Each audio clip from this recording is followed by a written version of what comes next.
এক স্বামীর সংসার করা অনেক গর্বের বোন। খালি একবার ডিভোর্স দিয়ে দেখো দুনিয়া কত কঠিন। তখন সবাই তোমাকে ডিভোর্সি হিসেবেই দেখবে। কেউ একটাবারের জন্য হিসাব করেও দেখবে না তুমি মাত্র একদিন কিংবা 7 দিন স্বামীর সংসারে ছিলে।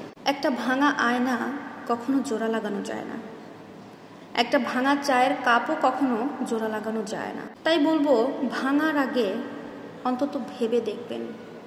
একটা মেয়ের আসল ঠিকানাই হচ্ছে তার স্বামীর ঘর, শ্বশুর বাড়ি। নারী তার স্বামীর সংসারের একটা লক্ষ্মী। আমাদের মেয়েদেরকে সৃষ্টিকর্তা এইভাবেই তৈরি করছে। আমরা মেয়েরা সেই ছোট্ট থেকে বড় হই বাবার রাজকন্যা হিসেবে, ভাইয়ের আহ্লাদি বোন হিসেবে। তারপরে যখন বড় হই তখন চলে যাই শ্বশুর বাড়িতে। শ্বশুর বাড়িতে গিয়ে টুকটাক আমরা কাজ করে থাকি, আর যদি কাজ না জানি তাহলে শাশুড়ির কাছ থেকে শিখে নেই। আর এইভাবেই কিন্তু আস্তে আস্তে আমরা সবার মন জয় করে নেই, আর তারপরে শ্বশুর বাড়িতে আমরাই রাজত্ব করি। বিয়ের আগের দিন পর্যন্ত কিন্তু একটা মেয়ে তার বাবার রাজকন্যায় থাকে। দেখা যায় অনেক মায়েরা সেই মেয়েকে খাইয়ে পর্যন্ত দেয়। এক স্বামীর সংসার করতে পারাটা সত্যি অনেক গর্বের। কত মেয়ে আছে যারা বাবার বাড়িতে একটা গ্লাস পানি পর্যন্ত ভরে খায় না।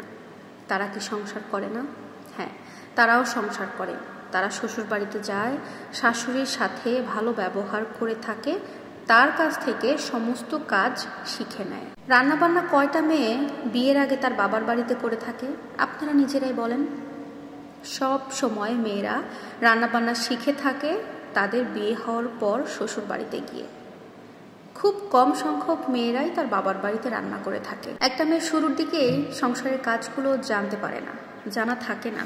সংসারে আসার পরে শাশুড়ির সাথে থাকতে থাকতে বিভিন্ন ধরনের সাংসারিক কাজ তারা শিখতে পারে, এবং শেখার পরে একটা সময় আসে শাশুড়িকে অবসর দিয়ে সেই মেয়েটাই পুরো সংসারের হালটা ধরে নেয়।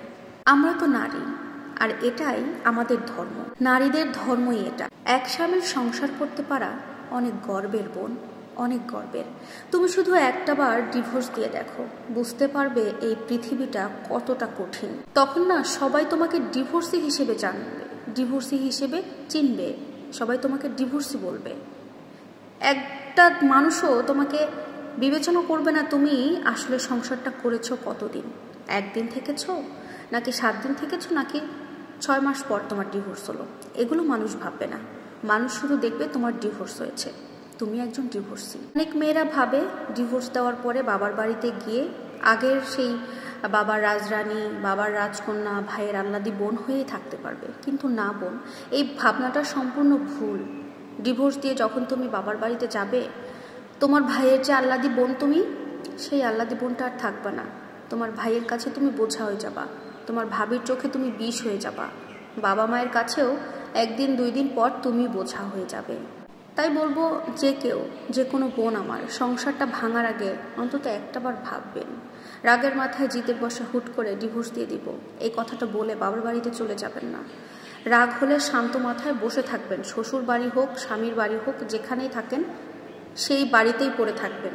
রাগ হওয়ার পরে, রাগ মিটে যাওয়ার পরে ভেবে দেখবেন আসলে আপনি ডিভোর্স করতে চান কিনা, বা ডিভোর্সের পরে আপনার ভবিষ্যৎটা কী হবে। আশা করব ভিডিওটা কাজে লাগবে এবং আপনারা বুঝতে পারবেন মূল বিষয়টা। সবাই কিন্তু ভিডিওটা শেয়ার করে দেবেন। আল্লাহ হাফেজ।